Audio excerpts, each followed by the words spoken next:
From the heart of darkness, it's the DigiGods. Now here's two errand boys sent by grocery clerks to collect the bill, Wade Major and Mark Kaiser.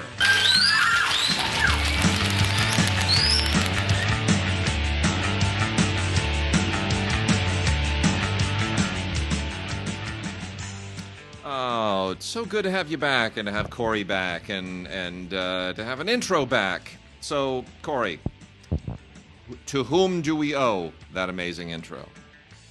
That was sent in by Stuart Moncure, who loves the smell of movie references in the morning. Yeah. Welcome back, Mark. Well, thank you, Ross. Hi, everybody. I think, Mark, do you have news to break to everybody? Well, I mean, I don't want to make it seem like a whole thing, but Yeah. here it is. Here's the news. Okay. Yeah. Are you ready? Ready for the news. It's very exciting stuff. Wait, here we go. Mesdames et messieurs, je vais quitter mon emploi et aller en France pour environ 2 mois. Oui, c'est vrai. Au début, je serai heureux. Alors, je vais être sans abri. So, if I can translate that, Yeah. ladies and gentlemen, I'm going to quit my job and go to France for about 2 months. Yes, it's true.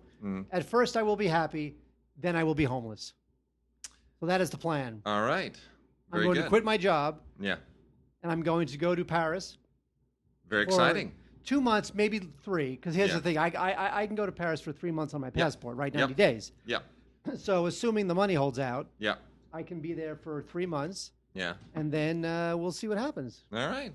There you go. Well, so in the meantime, then Tim will be stepping up and stepping in, and happy to do so. Now, this hasn't happened yet. Yeah. I'm trying to rent out my apartment. As soon I as have not given notice yet at my job, but this is what's happening. we will we begin the countdown. It's it's gonna be a few more weeks. We got you for a few more weeks, Correct. at least, yeah. So and then then it'll be what it'll be, right? Yes, I don't know what is going to happen. But we are launching the website probably this week, and we'll you will continue to contribute to that, and we're all still moving forward and doing what we do. Now, wait, did you guys talk about the website in my absence? Yes, I had a good sit down with Kim, and she walked me through all the whiz bang fun stuff. So yes. So does It's going to be a work in progress. We just want to make sure that once it's up, that it's not just a complete and total misfire and well, it will be malfunctioning. that. Yeah, it'll be a work in progress. So Like anything else in life, people.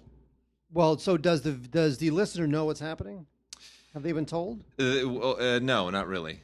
I mean, everybody knows there's going to be a website. So the CineGod site, long overdue, will finally launch this week. And, it'll have blogs and reviews and commentary and eventually more elaborate features, some of which I've been working diligently one of which I've been working very diligently to try to put together for the better part of the last 8 months. Has not been easy, but and it's kind of amazing. It's longer than that even. It's been good grief since October, so it's going to be almost a year that I've been trying to put one of these pieces together. Yeah, but it's worth it. It's worth it. It's been worth it. Should not have taken a year. Well, no, for a particular piece. This is an integrated piece. You know what I'm talking about. You just haven't registered. Yeah, you do. I've talked to you about it. But it requires coordinating a lot of different companies. Okay. But which has been tough. But in any I'm case, looking forward to whatever the hell it is you're talking about. I'll tell you afterwards. So we have a website launching, and I will be blogging occasionally from Yeah. When this finally happens. Yeah. By the way, I'm holding up right now a photograph of my real estate agent. I'm showing it to Wade. This guy is literally, when I leave, is dependent upon him and how good he is as a guy who leases condos. Well, if he is as good at leasing condos as he is at coordinating the handkerchief in his pocket with his tie. This guy's such a dork.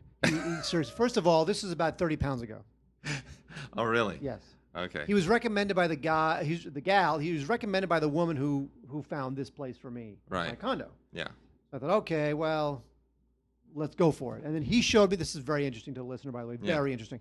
He showed me the comps. Yeah. In terms of what I can expect in terms of rental. Yeah. Right. Now the whole idea, of course, is if I rent my place out, Yeah. I want to be able to cover my nut, right? Yeah. I want to be able to cover my mortgage, my property taxes, my HOAs, Sure. that insurance, that kind of stuff. So Yeah. Because I bought at the top of the market because I'm an I don't idiot. even know how to read this. This is just like a giant spreadsheet. Because you lived in one home your whole life and you'll die there. It's just a giant spreadsheet. So the idea is that I think I can just get to right above my nut. Okay. Because I don't want to lease it for less because then I'm eating money every month. As it is, I'll be eating health insurance, cell phone. Fun. Good. It's fun for 2 months, then I'm homeless. Yeah. Well. And by the way, I have to lease this place out for a year. Ooh. 1 year. Wow. Now I can come back to LA, take a job, and go rent a place. But Yeah. I'm saying I could not live here for a year. Wow. Isn't that crazy? Wow. God, no earthquake, no earthquake, no earthquake, no earthquake. Oh, please, God, no earthquake. Do you have earthquake insurance? Yeah, we do. Oh, well, good. Not only do I have earthquake insurance, When you live here in the valley, you need it. well, also I have 'Cause this is like sitting on a sandbox. I have assessment insurance, Oh. right? Assessment insurance? Well, here's the thing. Let's say there's an earthquake and this place crumbles to the ground, Yeah. and it costs $1 million to rebuild it. Yeah. Each of the 15 owners is assessed 1/15 Oh. of that cost, Oh. right? So in order to hedge your bets against that, you That's take out interesting. assessment insurance.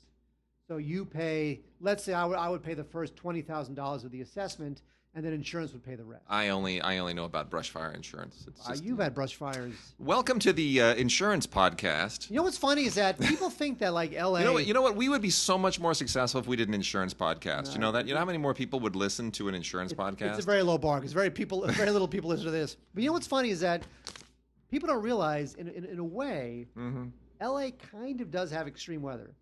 Oh yeah, of course I mean, it not does. like Houston, obviously. It's not the same kind. It's a different kind of extreme. I mean, literally, there are brush fires that cover the mountains. There's one right now.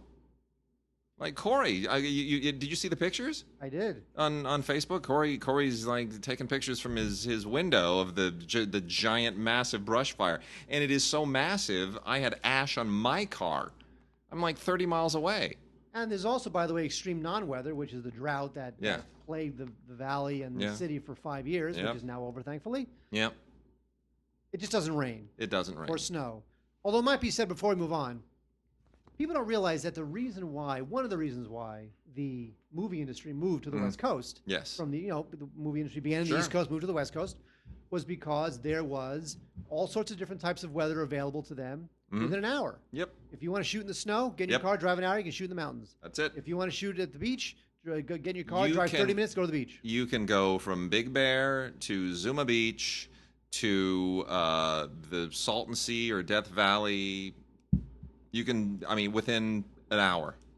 You can, you can, at least back then you could, with no traffic. Yeah, Now you it's could. 5 hours. You had snowy peaks and lakes and beaches and arid desert. Yeah, it was. Not only was the concentration of corporate power that was in the East that the movie business wanted to get away from, Yeah. it was also the fact that there was this access to all sorts of different weather you want to shoot in. And it never rains, so you don't have to worry about rain. And great Mexican food, right? Did they know that at the time? No. Did Louis B. Mayer know that? No, I don't think he cared. Did Louis B. Mayer ever have like a burrito or an enchilada? I don't think so. He was a fat guy. He had a lot. You know what's Yeah. funny with guys like that? But he went to Musso and Frank's and he had the liver and cheese or whatever it was that they serve. I can't eat there. You know that? Musso and I Frank's can't- is great. I just everything on the menu is some kind of slaughtered mammal that I don't eat or with and their organs that are it's all old school food. Yes. I'm not old school food. First of all, they have a great martini, which you wouldn't know about. No. But also they have, they have lobster cocktail, shrimp cocktail. I don't. None of Why? that Because shrimp has do a shrimp have hooves? Is that why shrimp have No, hooves? but They don't it's have seafood. hooves. Huh? It's seafood. Is it shell food or seafood? I eat Middle Eastern food. I eat Persian food. I eat Thai. I eat French food. I don't understand. I It's a eat, great like, show, by the way. Great Italian food. It's a great show. Yeah. Anyway, Indian food for crying out loud. That's what I eat. Yeah. Okay, so we got some listener mail. We're gonna kick through some listener mail. You haven't been here for a few weeks. Listener mail. Nadeem sat in the last 2 weeks. Did he? Yeah. No. Yeah, because Tim was on his big family genealogy and eclipse tour. Where'd you go? And Tim was in Milwaukee and St. Louis and all over the place. Wait, yeah. so what is Nadeem doing? Well, Nadeem's getting his feature going, and Is he actually getting his feature going? I'm not going to jump the gun or anything, but there are some The checks cleared. there are some very interesting things happening. Cast? Yeah, very half cast actually. Anybody attached that gets some money? Possibly. Yeah, Okay. yeah. I can't really say more, but Okay, I don't care about that. All I care yeah. about with Nadim is the collapsible pizza box. Remember that? Yeah, he's still got that. Nadim, Nadim, who you've met now through the Yeah. podcast, Yeah. I like him a lot. I haven't seen him in years, but I always liked him a lot. He invented a collapsible pizza box. He's in addition to being a very, very talented filmmaker, he's like a wizard. He has an inventor's mind. This thing, he Yeah. showed it to us. Yeah. It will take a large pizza box, as you would get. Any college kid knows what a large pizza box looks like. Yep. And it is collapsible, totally made out of cardboard, right? Yeah. It collapses into the size of about a DVD case, right? Yeah. And but it's not bulky. It's amazing. This thing blew my mind. The only reason why I don't think every single solitary pizza company has not bought this from him Yeah. is either because they want to find a way to invent it themselves and not pay him. What? I don't know. It is the coolest thing I've ever seen in my life. He took an empty pizza box and the goddamn thing, I swear to Christ, it just folded up easily into the size of a DVD case and about the same thickness. Well, we may as well plug the website then. It is ecofold.com. Eco-fold.com. I did. Wait, well, I didn't know that. You didn't know that? I didn't know I had a website. Yeah. I haven't talked to him in years. Ecofold.com. Seriously, you have to go to ecofold.com. Yeah. Solutions, is that it? Let's It's a great see. show, by the Yeah, way. I don't. It's a great show. Doesn't have the little video on there, but anyway, Doesn't have anything on it. Ecofold. There's Yeah, there's nothing on it. But anyway, that's the company. Oh, it says Nadim though. Nadim at ecofold.com. Yeah, What I'm saying is yeah. this thing, I swear to Christ, this thing will blow your mind. No, it's I don't- amazing. You know what? If Domino's would I just was- pay him half a cent. I remember the first prototype. I remember it exactly. I remember when he had made the whole thing and he brought it over and he showed how to work. I just thought, I don't even know how your brain. I don't even know. I wouldn't even. Where do you start? I don't It's know. not a gag. It's the real thing. No, it's the real thing. It's like a full-size pizza box, and then you just go clip, clip, clip, fold, fold, fold, put, and it just drops into the trash, and you don't have to like bend and scream and struggle. And we shot a promotional video for that at one point. Did you know that? That's why it didn't sell, because you shot something. No. There's a great little. Oh gosh, I've got to go find it. It was a full day shoot, and the whole idea was that there was like it was shot like a silent film. And I was the grip and gaffer on the thing. Nadim put the whole thing together. It was beautiful. It's a beautiful little promotional deal. Got a big muscle-bound bodybuilder guy, and it was shot like a silent film. And the muscle-bound guy cannot collapse the full-sized pizza box as quickly as this wimpy little kid can do the fold up and drop it in the trash. It's great. It's really one of life's great mysteries. Why It this is, thing really. has not made him rich. I know. Great show, by the way. Have I mentioned Anyway, this is a great show? So here we go. Listener mail. We got some listener mail. So the first one is from Al in San Francisco, who sent us he just sent us a link to the Orpheum Theater canceling its Gone with the Wind screening because they didn't want to hurt people's feelings in this very inflamed atmosphere of tearing down statues and beating up Nazis and Antifa and everything You know else. what? It's not even that. So It's not even that. Because I heard this story and it yes, pissed me off. Yes. It's not even that. It's really just the bearing of history. It's the same thing whenever they try to screen Birth of a Nation. Yeah. As if somehow, if you just ignore your history, it's going to go away.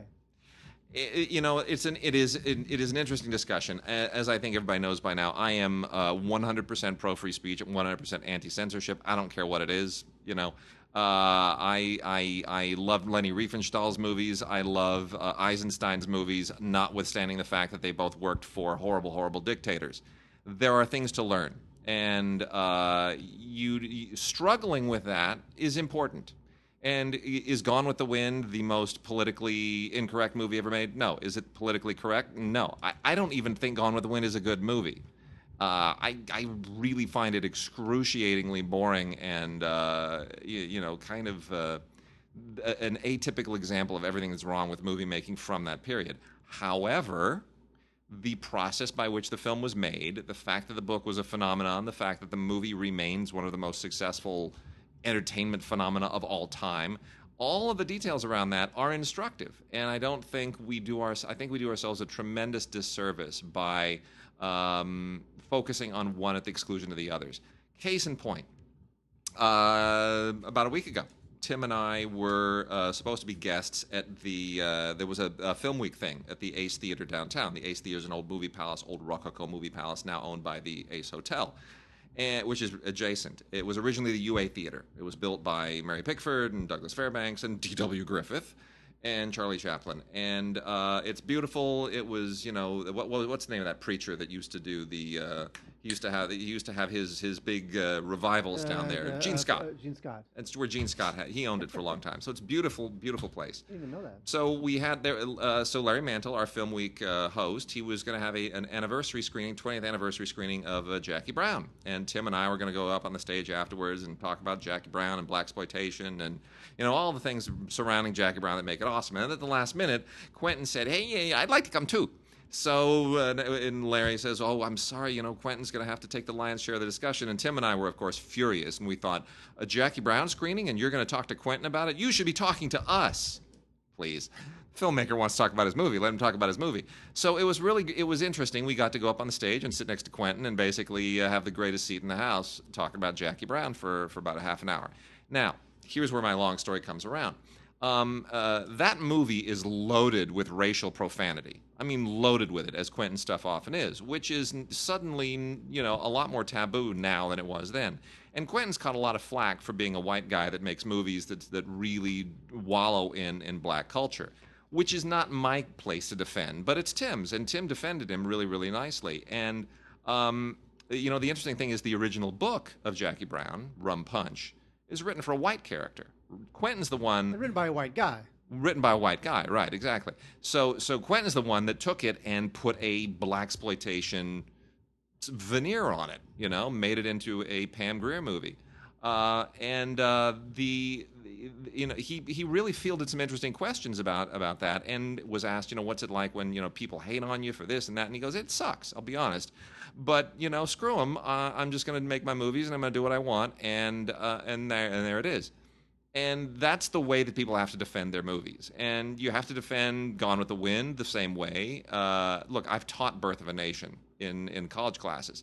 And you do it not by saying, this is a great movie, you need to learn from it. You do it by embracing the controversy and saying, okay, do you have to wrestle with this movie? Do you have to wrestle with the fact that there are things that we would not have in movies today were it not for the fact that there was a movie made 100 years ago that basically celebrated the Ku Klux Klan? Can you wrestle with that? And can you reconcile yourself to that? And I think ultimately you have to. And that's really what the struggle for art is all about, is reconciling yourself to the fact that everything is a Janus statue. Everything has a face looking one way and looking the other way.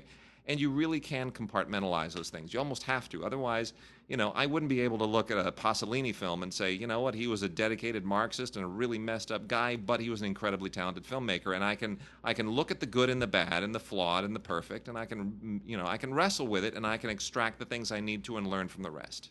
There's my lecture. And it keeps going with Roman Polanski and Woody Allen. Absolutely. You're always having to make that decision for yourself. Yeah, you have to. But you can't turn a blind eye to these things and censor them either legally or personally. I think personal censorship sometimes is more destructive than societal censorship.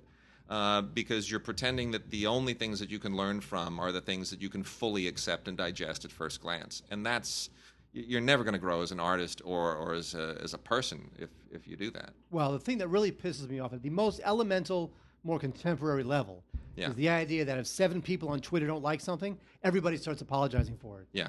It's like, you know what? I don't care how many people on Twitter don't like it. You know what? Just great, don't like it. You're right. And I'm a history buff, as everybody knows, and you don't learn from history by imposing the standards of the present on the people of the past. You have to judge them in their era and in their context.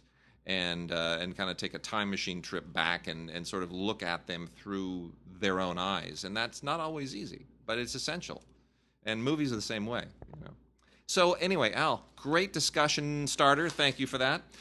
Really quickly, got a few others here. Lauren in Muskota, Wisconsin says, with the upcoming limited theatrical re-release of Star Trek II Wrath of Khan, do you think old movies have a chance of being a thing for audiences to go out to movie theaters? Since all theaters are digitally projected and most older movies have been remastered, maybe older movies have a chance to come back for a whole new audience. What I'm getting at is, instead of remaking old movies, RoboCop, Ben-Hur, etc., what about re-releasing the originals in all their remastered and digitally projected glory? Does this make any business sense at all? That will never become the primary way a studio makes money. They need to constantly be cranking out more IP and more superhero films that drive more people to the amusement park to go on the Avengers ride. You know, I think that Close Encounters, which is coming out for a week run, right? Yep. Next week. Yeah. That'll be instructive. Yeah. Star Trek 2 will be instructive because Star Trek 2 is one of the touchstone films for a lot of the fanboy directors who we're enjoying today. Yeah. Right? So ultimately, I think I'm hoping it becomes a bigger piece of the pie, but it will never become more than a small piece of the pie. I emailed him back and I said, re-releases were originally how movies made money when there was no television and no DVD and no streaming and no other streams to sell them to. You just kept re-releasing them again and again and again. If they made money the first time, they'll make a little bit the next time. Gone with the Wind made something like 30% of its current tally in re-releases, and Disney became the master of that. Some of those re-releases made more money than the original releases. But that said, I think that it could become a thing despite everything else if we get to a movie palace culture again, because everybody has the more that your living room becomes like a theater and the more the theater becomes like a living room, the less differentiation there is between the two. But if you get to a place where we have movie palaces again and people have a reason to go out and the experience in the theater is more spectacular than you could ever get at home, then I think suddenly it might be worth saying, hey, come and see Jackie Brown on the big screen at the Ace as you could never see it at home. And then I think you might get some traction. But it won't be huge. It'll be limited, but it may happen again. It could happen.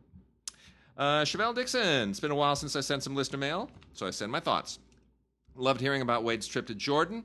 Sounded amazing and life-changing, and admittedly got choked up at some points in the story. Oh, I'm glad. Thank you, Chevelle. I would love to hear clips from DVD Roundup to hear where you guys started from. Also want to say I've been listening to the podcast for 6 years and have enjoyed every minute. I have one question. Now that Dunkirk is doing well and is critically acclaimed, do you think Nolan will be nominated for Best Director and can win? I think he's a front runner and believe he will. Interested in your thoughts. Well, the movie is going to be nominated. There's no doubt about it. And he'll be nominated. And he'll be nominated too. I think he deserves to be nominated. If not for that, then for what? Because here's the thing: the older members of the Academy love that he's an evangelist for film over digital. Yep. Right. Everybody in the Academy can get behind. As is Quentin, by the way. He was going off on that the other night too. Oh, what did he say? Oh, there was this kid asked him, why do you always shoot in film? And he goes, because that's my medium. Some people pick oil and some people pick acrylics. I pick film, and I always think, well, that's great that you used video to shoot your movie, but it's too bad you didn't care enough about your movie to shoot in film. He was pretty straightforward about it.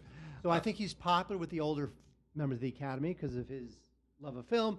He's popular with the younger members of the Academy because of the Batman movies, right? So ultimately, he'll get he's due. nominated. He will. I don't know that he'll win. The movie's lost a little bit of its critical luster in recent weeks, but who knows? It depends how. Well, what else is out there? I don't know. I mean, we'll see how the Spielberg Papers film does. We have a whole season of stuff, and last year.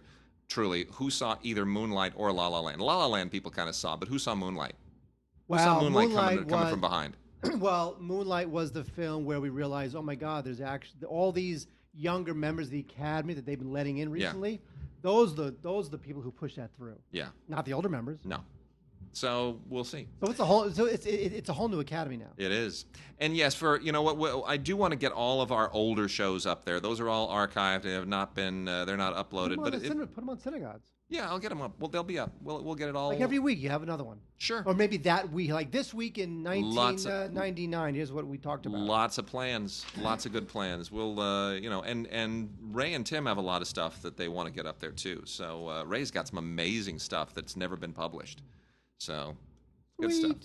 And then lastly, Ray Song, leading into this, says, would absolutely love to have an accessible archive of the old Box Office DVD Roundup podcast. Same thing that Chevelle said. Perhaps when CineGods website is up and running. So, Ray, you were ahead of the curve. That's exactly what we plan on doing. The question is, do I put it up through Libsyn and make it an archived part of all of the podcasts, or do I make it something specific to the site? Make it something specific to the site. Yeah. We need people to go to that site because Wade has big plans for us to make at least $5 a year on that site.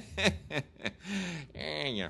All right, let's get cracking. We got some new movies and stuff. Yeah, this is a DVD and Blu-ray podcast. Yeah, it sure is. Yeah. It sure is. So last week we did talk about Baywatch. They have since sent us the 4K Baywatch, which I have to say is so much better than the Blu-ray. It's even more boobalicious. It's the HDR is you really absorb the abs. You really do. I just think it was terrible. Did you see Baywatch, Mark? Yeah, it was terrible. That's my review. Yeah, it's really, really horrible. But Dwayne Johnson's great. He love him. somehow works in everything. Even when the movie's terrible, he's good. I love him. He's great. You know what? This is the sort of film that needed Phil Lord and Chris Miller. It so did. It really did. Boy, did it ever. Oh, it so needed them. They could have done so much with it. So much potential. So it just all missed. So here's the thing. Here's the last thing I'm going to say about Baywatch, because we talked about it last week. The HDR really, I'm trying to see as much stuff in 4K and Blu-ray as I can to sort of absorb the whole HDR thing. And, we're going to get into the weeds very soon with HDR. And Baywatch kind of underlines that, because there are different HDR formats. Now, HDR on Blu-ray and 4K, you're fine. But the streaming HDR, there are different kinds of HDR. Did you know this? I did not know that. Yeah. So, for example, if you want to take advantage of the HDR that they use on Netflix or on Vudu, which is the Dolby Vision version of HDR, the only televisions that will actually interpolate that are Vizio and LG. So you'd have to blow $4 or $5 grand on an LG OLED set or a comparable Vizio set, because they're the ones who have licensed Dolby Vision technology to decode that. It's not regular HDR. Well, we don't It's want Dolby specific. But we don't want to have to buy a specific TV just to get one specific type of proprietary technology. Right. That's lame. Yeah. So this stuff has to shake out. This is getting into like the old digital sound formats, Okay, so got some interesting films. Well, you know what? First, let me hit this one first, because this is our one DVD, not a Blu-ray this week. Killing Hasselhoff. Don't hassle the Hoff. As long as we're on a little bit of a Baywatch kick, this is from the producers of Baywatch, which I guess means David Hasselhoff. So this is Ken Jeong and David Hasselhoff, who are both exploiting the fact that neither one of them can be taken seriously doing anything at all anymore. Is it funny? I guess on a very, very low kind of cheesy meta level. Ken Jeong is a nightclub guy who's in debt to a loan shark, and he sets out to get himself out of his predicament by killing David Hasselhoff, because there is this kind of annual celebrity death competition, and none of that makes sense, and it's not meant to. It's just a whole lot of shtick. It's just Ken Jeong running around trying to kill David Hasselhoff, who fights back. It's kind of silly and stupid, but they made a movie called Killing Hasselhoff. And someday he will be dead. David Hasselhoff can't play characters anymore. He can only play himself. Do you ever picture, like, the headline that will someday happen? Harrison Ford dies at 79. Or David Hasselhoff dies at 68. Yeah, Isn't no, I don't really give that any thought. But they're all going to die. I know. Justin Bieber dies at 52 of a heart attack. And speaking of, we should point out that because you haven't been here since Jerry passed. Yeah, your favorite true. Jerry. I mean, I'm really busted up about that, because I was in Paris when he died. Yeah. Yeah, you were in Paris when he died. They loved him. I know. And you remember our wonderful Lafka evening. You remember then, right? Weren't you? No. With Jerry? No. I saw Jerry live. I saw Jerry live a couple years ago. At the Okay, Savant that's right. Theater. You weren't in Lafka yet. Well, because, he had been the runner-up for years and years and years for the Career Achievement Award. And then one year, I finally just kind of gave it the mother of all pitches, and it carried, and I got to go up there and present Jerry his Career Achievement Award. And I posted a picture on Facebook of Ray and me with Jerry looking like, who are these people? But it's, I'm so busted up. I watched like 4 Jerry Lewis movies to You know what's get funny over about my morning. You know what's funny about Jerry Lewis is that people here, if you really look at his films, because a lot of people have not seen his films for a long it's time, true. if they've seen it at all, you sort of understand why the French loved him. Because if you look at something like The Ladies' Man, with that whole dollhouse It's thing, very Jacques Tati. it looks like Tati. So you It's- totally yeah. understand why the French would love him. Of course. You know, like we look at Jerry Lewis like the Nutty Professor, like Blemons. Yeah. You know, that's what we look at, the silly part of it. Yeah. But the French look at the intellectual part of it, which we never really acknowledged here, but it was there. Yeah. So sad. Well, and Corey is very good at doing a few Jerry Lewis things. Glavin. Oh, well, hold on, let me drop the Corey things in. Hold on. Regularly. I always love Corey doing Jerry. So, A Dark Song, available on Blu-ray. What? Yes. A Dark Song, available on Blu-ray, is an Irish film from writer-director Liam Gavin, who's an up-and-coming guy. And it's nicely done. I wish it were a little more substantial. It sort of basically is a woman and a guy locked in a house with a lot of scary things happening, and ultimately it isn't scary enough, but it is a competent and occasionally effective film. It just isn't as good as it should be. The idea is that this woman, her son was murdered, and she wants to talk to her son, so she's hired this kind of sketchy dude who is an expert in a Bramelin. A Bramelin is an actual real thing. It's an occultic way of connecting to your guardian angel and communicating with the dead or the beyond. And it's an actual thing that has a bit of a cultural history. Whatever. It's not something they made up for the movie, in other words. So it just isn't enough to really sustain this movie. But Gavin has talent, and I look forward to seeing what he does in the future. And then also we have The Last Face. Mark, did you see The Last Face by any chance? Oh, I heard this was horrible. Oh, my word.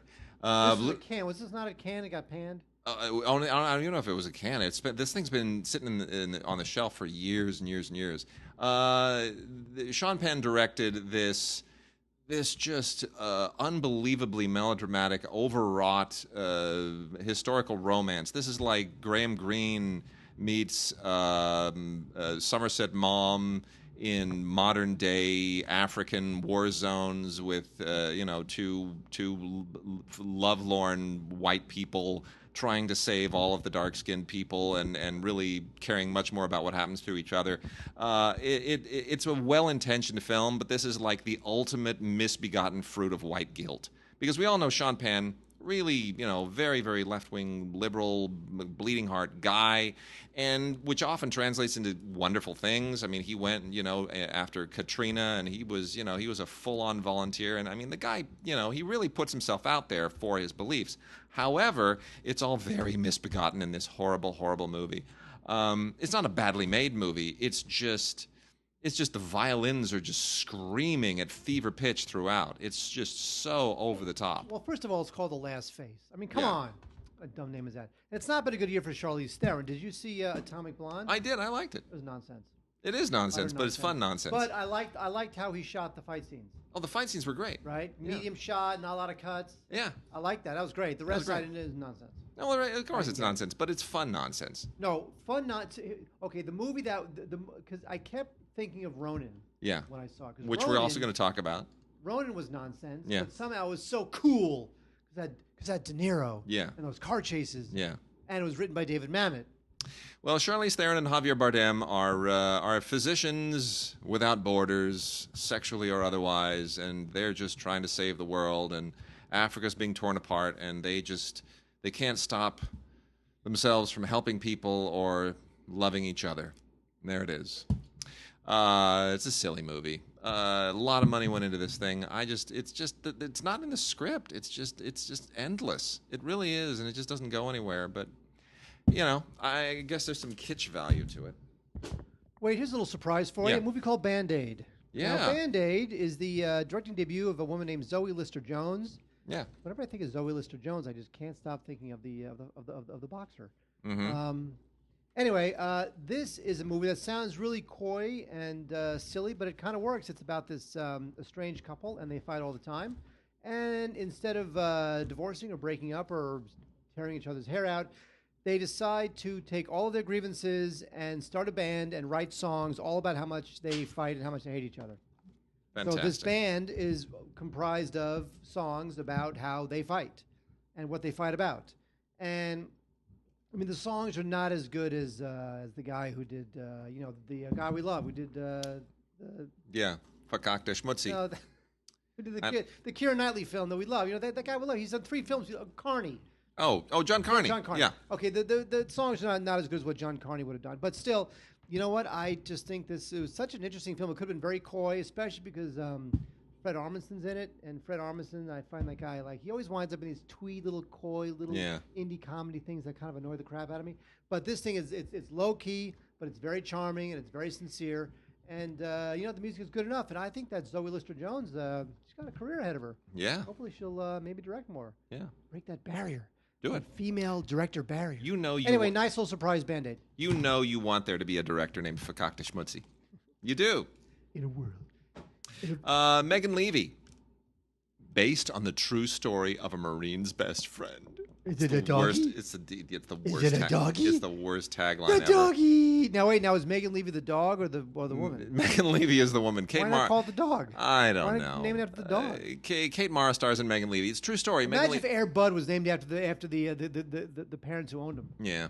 So, here's the story. Doggy. Here's the deal. Megan Leavey, Kate Mara is very good in this. It's not a bad movie. It's quite a decent film. It's not great. It's just very decent because it's a very touching story. And Kate Mara hasn't had a lot of really great roles that put her front and center. She's kind of that supporting person. It's, her sister that's been getting all the plum parts. But yeah, she plays this young woman who's just kind of got a dead end life, and like a lot of people who've got no future, they join the Marines, and there she discovers that she has a connection with one of these German Shepherd combat dogs, which are trained for sniffing out trained bombs. to be stupid. Well, they're trained to sniff out bombs and that kind of stuff. And so she becomes an expert, canine handler in the Marines. And it is the true story of what she and Rex, is the name of the dog, very creative name there.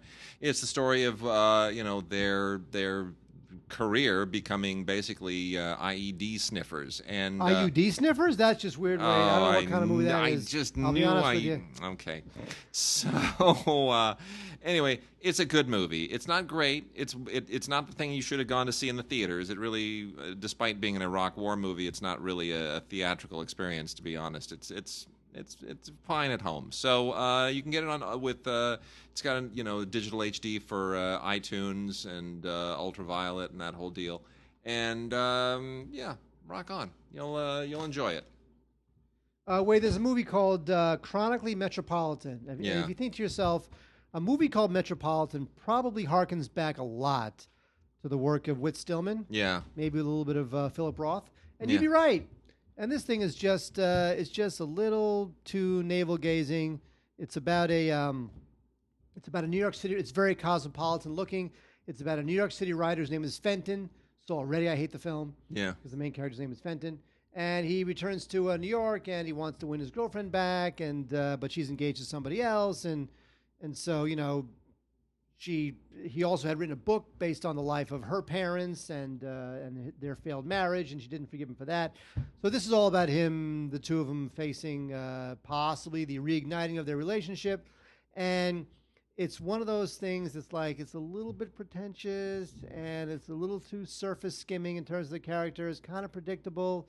I guess maybe if you like this kind of Whit Stillman stuff, you might get a couple laughs out of it. Good location filming. Mary Louise Parker, Chris Noth play the parents, and that's always a good thing. But ultimately, I just don't get it. So I think this thing just annoyed the crap out of me, basically, is what it did. It annoyed me. And you know what? And I am not a fan of Whit Stillman, by the way. I am not a fan of Whit Stillman's films. I'm a big fan of Noah Baumbach's films. Yeah. Noah Baumbach is the man. I'm touch and go with both of them. I'm touch and go with both of them. How dare you? And then we've got, and by the way, a very interesting thing has happened. I don't know if you've noticed this, but the movies that are coming out with Ultraviolet now from Universal and Fox and everybody else, they mostly don't say Ultraviolet anymore. they've abandoned the brand. They're all just saying digital HD, and they're kind of putting the iTunes logo out there. So Ultraviolet's still a thing, but the brand is struggling. So they're trying to just brand it as digital HD because I don't think anybody knew what Ultraviolet was. But anyway, My Cousin Rachel with Rachel Weisz. I have a cousin named Rachel. Yeah, I know you do. Rachel Weisz and Sam Claflin in My Cousin Rachel, based on a novel by Daphne du Maurier, who is most famous for writing the source material for Rebecca, which we also are going to make mention of today. This is the kind of film that I really should absolutely adore, and I like it. I don't like it as much as I felt like I should. It's very Rebecca-ish. It's a period piece. It's very, it's sort of like, I mean, the thing about Daphne du Maurier, it was like Jane Austen with a grudge. That's how it comes across. Jane Austen wrote about people in wonderful romances, and Daphne du Maurier wrote about people with very, very dark secrets that prevent them from having constructive romances. And so there's a revenge angle here that's very interesting, probably not played out as effectively as it should be. And obviously Rachel Weisz is great as this very dark femme fatale figure.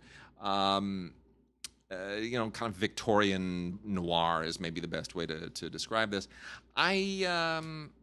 Worth seeing, definitely worth seeing, worth watching. Probably more a rental than anything else, but I feel like it should have been in the Oscar mix if it had been pulled off correctly. So, unfortunately, it wasn't. My Cousin Rachel on Blu-ray. Well, thank you, Ross. Hi, everybody. Let me talk to you about Security, starring Antonio Banderas and Ben Kingsley. Antonio Banderas, who shouldn't be doing a film like this because nobody can believe him as this kind of a guy, and I don't know what he's thinking doing this film, other than they might have just given him a lot of money and said, we can get you in and out of here in 3 weeks and give you $1 million. Yeah. He plays a guy with post-traumatic stress who tries to ride out his problems as a security guard in a mall. And oh my God, who enters the mall but the bad guys, led by Ben Kingsley.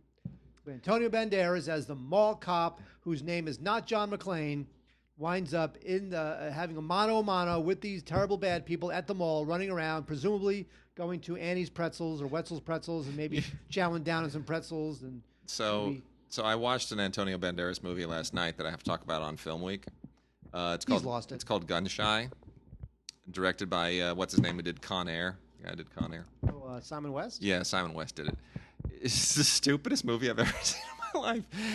I'm not going to give much of a Film Week preview here, but it's so stupid, it's actually funny. I mean, it's so beyond stupid. Antonio Banderas plays an aging 80s hair metal rock god icon who insists that he's not. I don't speak Spanish. I'm English. That's like one of the jokes in the movie. You go, what? Really? I am English. I don't speak Spanish. Okay, shut up. That joke works once, not 7 times, until the last time. Oh, it's so good to hear Spanish again. Oh, stop it. Anyway, he goes to Chile with his wife for some reason, and she gets kidnapped, and then he's fighting with the CIA. It's so silly and so just completely misbegotten, and yet it's so dumb that you just can't help but laugh at how dumb it is. You remember when Ben Kingsley and Antonio Banderas would have been a movie that you wanted to see? It's like, wow, that's a cast. Well, Ben Kingsley, he's kind of in that weird De Niro phase where, you used to love him and now he does everything and he's lost all of his luster. He's won an Oscar and he was so exalted, and now look what he does. Well, anyway. All right, so Lowriders on Blu-ray, DVD, and with Ultraviolet, but they're not pushing it as Ultraviolet anymore. This is a Brian Grazer-produced thing. This movie really belongs in like the late 80s. It's not bad. It's not great. It's just one of those, remember when we had all those movies that were all kind of about like Blood In, Blood Out? And all those movies that were sort of about East Los Angeles Latino gangs and, getting out and and tattoos Colors. and Colors. and what was the American Me, the Sure. James Olmos thing. This kind of belongs in that moment. Lowriders is the cars and that's been done to death in the movies from the late 80s, early 90s, and there's really not any room for this anymore. That said, they got a good cast and some good performances here, and the idea of this kid who's an artist, Gabriel Chavarria. He's very, very good. He's a street artist, and he wants to, make right in his life, and that's always a fairly compelling story. Demian Bashir and Eva Longoria are in here. It's a good cast, and it's not a badly made movie. It just feels like thematically it belongs to a different era. It belongs 25 years ago. But that said, I'm not gonna slam it.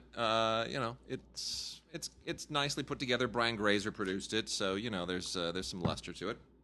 Wait, speaking of luster, it's time for us to bow down just a little bit to Michael Keaton. Yep, I agree. Early Michael Keaton. It's been a long time since people have watched Night Shift, but do you remember how great Night Shift was when we saw it? I do, and you know what? He's one of the best things in Jackie Brown, by the way. I know. When he's sitting there, and when she's sitting there and she's just cool as ice, and she's spinning her whole plan and her whole plot to him, and she's just lying through her teeth and just trying to sell him on buying into this, and he's sitting there on the desk and he's bouncing around, and you see the wheels turning in his head, and he's trying to figure it out.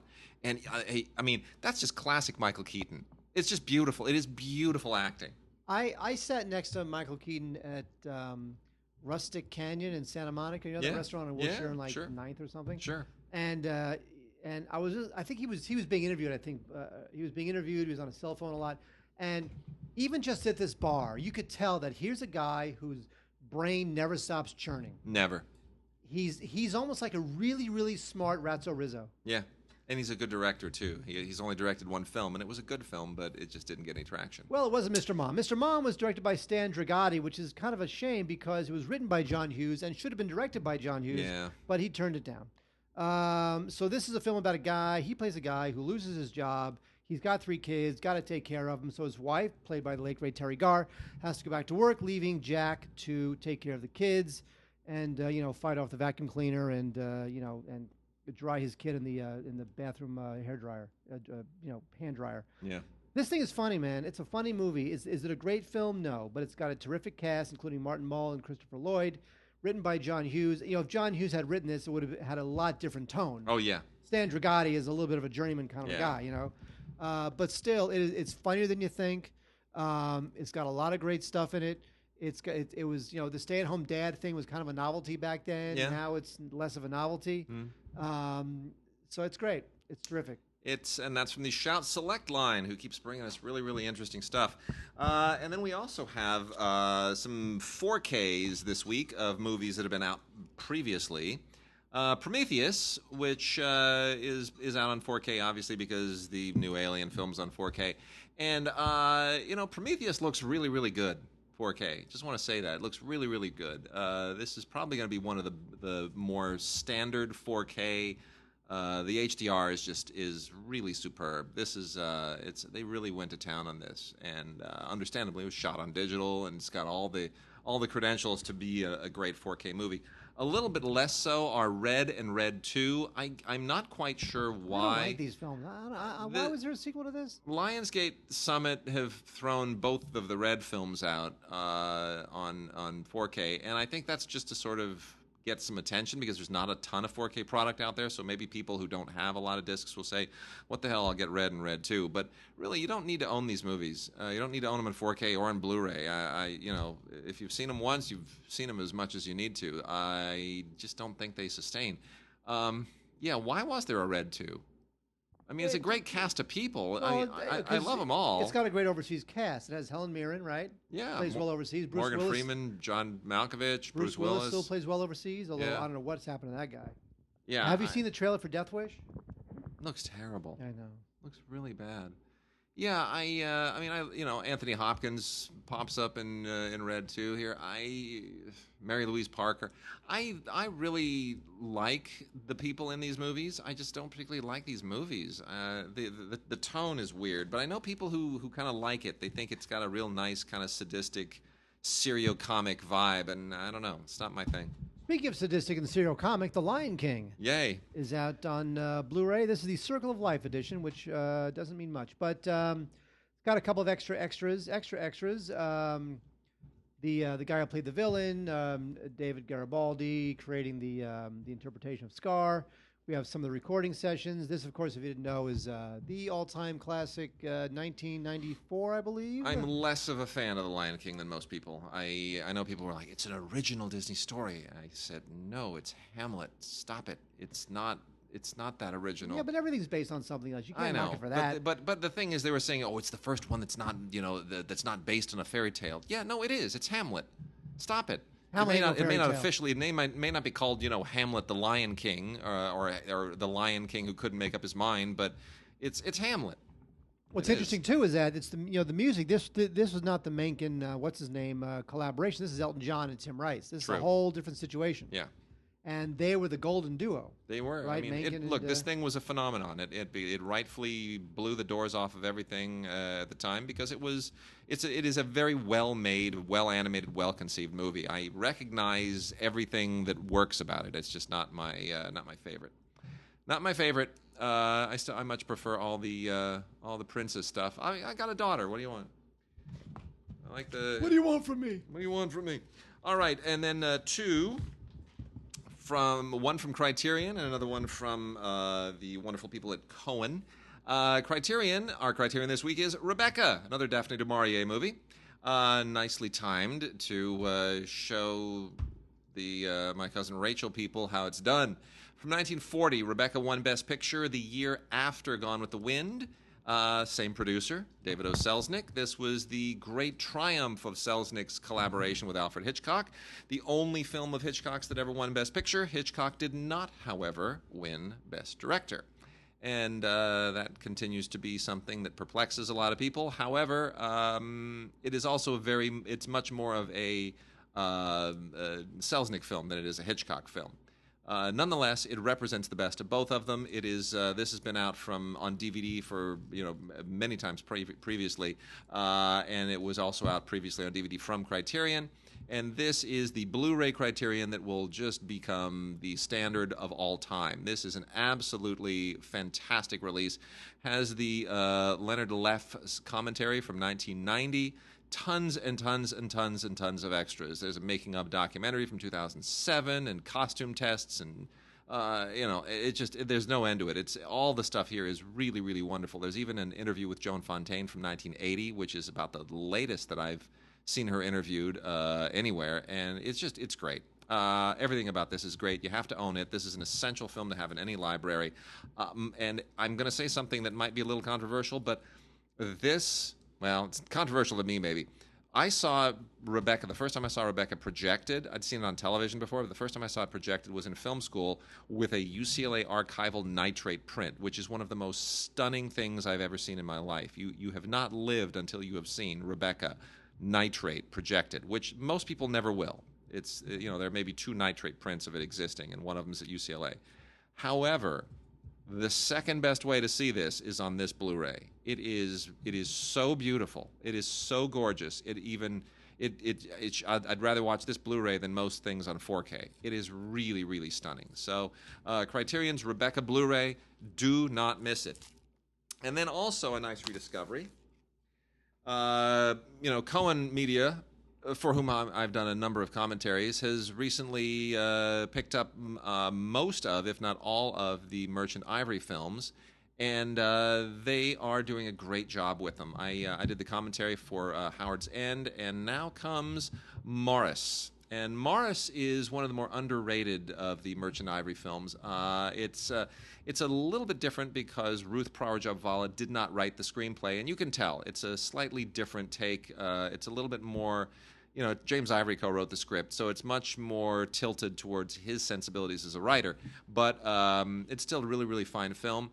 It is significant in the E.M. Forster canon because Forster wrote this but did not publish it because it was basically a gay romance that was based significantly on his own sexuality and his own experiences. And Forster was a closeted gay man most of his career, so this was not published until the 1970s. So, after his passing. So, Maurice holds a very, very unusual place in the E.M. Forster canon, but it is still a really, really good movie. And this is a Blu-ray from a 4K restoration of the original negative, overseen by James Ivory and Pierre Lum, who was the cinematographer, and lots of great extras here. Audio commentary by James Ivory. And it's a good movie.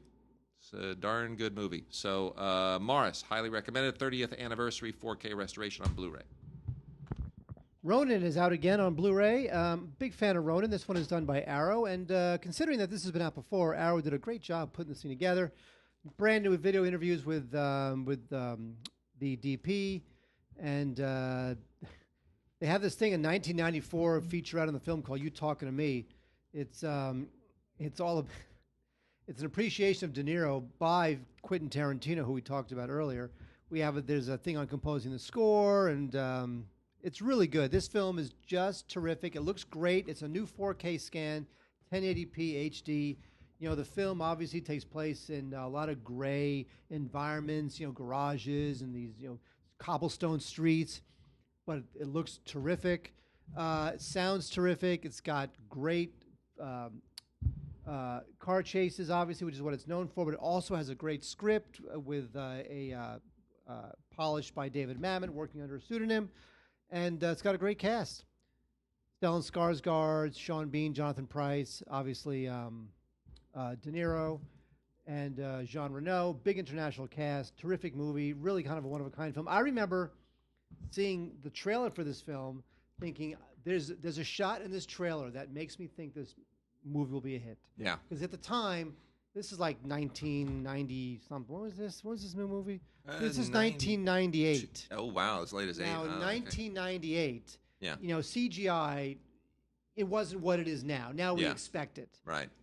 But back then, CGI was a little bit of not a novelty, but like, oh, look at CGI, look how cool it looks. Yeah. But there was a shot in the trailer where they take a bazooka and they're driving down a mountain road. Yep. And the bazooka blows up the car in front of them. Yeah. And the car flips over on this mountain road. And they have like a big helicopter taking that shot. Yeah. And you knew that was not CGI. Yeah. And at the time when CGI was becoming the new plastic fantastic thing, here's a shot of an actual car actually flipping over on an actual mountain road, and you know there's no CGI. And you're like, this one's cool. Yeah. And it's kind of become not a cult classic, but kind of a beloved film in that world. So John Frankenheimer killing it. His last great film, Ronin. Check it out. Arrow did a great job on it.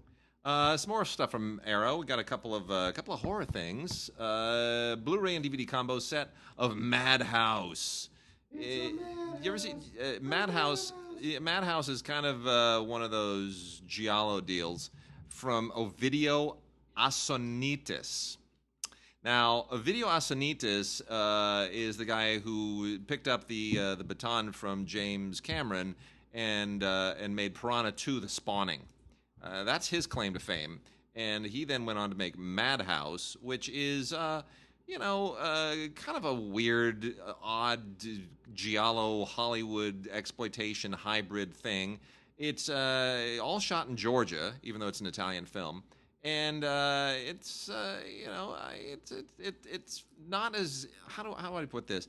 It's not as it's a haunted house slasher movie, but it's not as gory as a giallo film, or it's not as sort of self-consciously shock gore as a giallo film. But it's also a little more in that vein than what was being done in Hollywood at the time. So it kind of splits the difference between the two, and it's.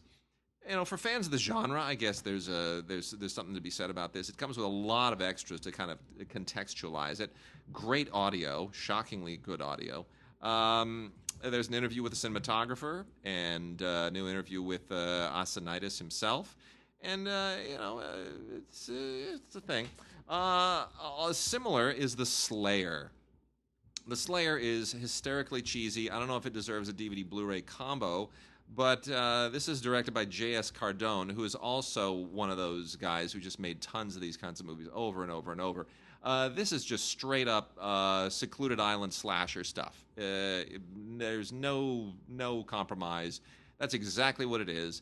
It is it's unapologetic. It's gory. It does its thing, and then it checks out. This is a 1980s slasher movie without any veneer. It's not trying to be a good movie. It's not trying to be an acclaimed movie. It's not even trying to be one of the best of its genre. It's just giving them blood and gore and a really obvious setup, and that's it. Tons and tons of extras here.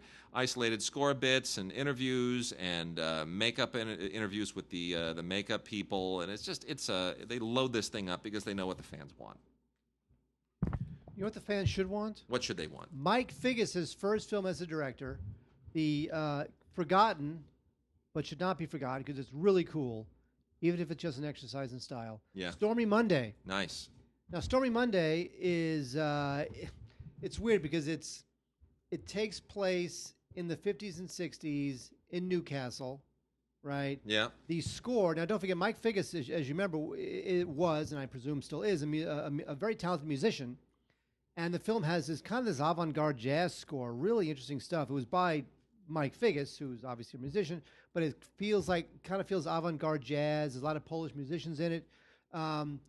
But he takes all of these other European influences and he just adds a huge, just syrupy, delicious dollop of just noir visuals and noir iconography. And he just makes this thing into a really cool little film. It's with Sean Bean, who we just talked about, who's in Ronin.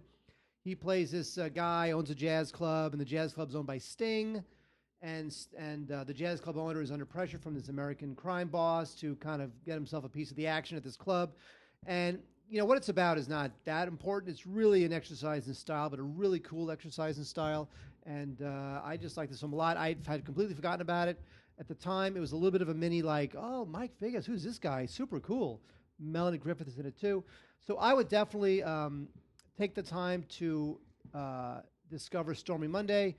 Good DVD and Blu-ray combo thanks to Arrow, including a audio commentary by Figgis, which is moderated by a film critic, Damon Weiss. And there's a tour of Newcastle, then and now, which is really super cool because I love that. I'm a bit of a Euro freak. Stormy Monday, very good stuff. Tommy Lee Jones, Sting, Sean Bean, Melanie Griffith, pretty much the only people who are in this thing. Not a big cast, but Roger Deakins shot it, so Roger Deakins, come on. Beautiful stuff. Stormy Monday, definitely check it out. Nice. And then rounding out the rest of the Arrow stuff is a couple from the Arrow Academy line, which is the more legit stuff, the less exploitation-y, fansy, pop culture-y stuff. Whenever they want to get really Criterion-y, that's what they do. They throw it over onto the Arrow Academy line. Terror in a Texas Town. Really interesting Western. Last film directed by Joseph H. Lewis, who had done things like Big Combo and Gun Crazy, with a script by Dalton Trumbo. And the screenplay credit, of course, went to Ben L. Perry because Dalton Trumbo was blacklisted at the time. And this is one of his more interesting, one of the angrier Dalton Trumbo scripts. If you sort of know that it was written by Dalton Trumbo, you see all the political commentary in it, and you sort of feel his rage seeping through. Very, very interesting film, very interesting Western, and really worth rediscovering. This is from a 2K restoration, has a great batch of extras on here, including this really interesting introduction from Peter Stanfield, who's written a lot about these kinds of films. And then the very fine The Love of a Woman, the Jean Grémillon melodrama, which is... You ever seen this? This is great. This is also the last feature of Jean Grémillon, who's just a terrific and very underrated French filmmaker, which takes place. It's one of these great kind of sexual allegories that takes place on a remote island, and it's about a young woman who is replacing the doctor, but everybody else on the island, the one doctor who's on the island, and almost everybody else here is male. And of course, she immediately becomes a sexual object, and then there's a romance that ensues, and lots of very interesting commentary. It's a really, really interesting movie. Really worth checking out if you've never seen it. The Love of a Woman, a Blu-ray DVD combo set from Arrow Academy. And then the last two from the Arrow line this week are two really rather amazing box sets. These are, if you're a fan of these, you're going to go nuts. Re-Animator, This is the complete big mega Arrow Re-Animator with the 2-disc limited edition, the unrated version on disc 1, and then the integral version on disc 2. It even comes with a Re-Animator comic, a limited edition exclusive. The original 1991 comic book adaptation, 92 pages, all of this, tons and tons of extras. Stuart Gordon, who's a really nice guy, who's actually guested in Ray Green's class at Loyola a few times. This is kind of his high water mark, to be honest. I think Gordon really, despite all of his kind of cheesy movies, this is the one that everybody seems to remember and pays attention to. It's, very Frankenstein-esque, but it's Re-Animator. I mean, come on. Well, he's lived off that for decades at this point. It's like George Romero. Yeah. Tons and tons of extras here. So if you're a Re-Animator fan, this is a Blu-ray DVD combo set with a comic book, a 92-page comic book that'll just completely set your hair on fire. And then lastly, I cannot recommend this more highly. Kinji Fukasaku's New Battles Without Honor and Humanity, the complete trilogy. Kinji Fukasaku, of course, very influential on Quentin Tarantino, a classic figure in Japanese cinema, great crime films, his Yakuza films, just a tremendous figure in the 60s and 70s, and this is amazing. If you're a fan of his stuff, you will not be able to do without this. This is just, it's just beautifully transferred. The films are great. DVD and Blu-ray versions of all of them. This is just perfect fan fodder. So you get all the teasers and the theatrical trailers for all the films. You get a new video appreciation from his biographer, Sadao Yamane. It's great. It's really, really great. Interviews with the screenwriter. This is terrific. So Kinji Fukasaku fans can celebrate. You get Battles Without Honor and Humanity, the complete trilogy in this fantastic Arrow box set. It is to die for. And with that, Mark, we will be back next week. The countdown to your departure continues. We've got some great interviews banked for future shows, by the way. Yay. So next week, we're going to have a really good interview. And we will see everybody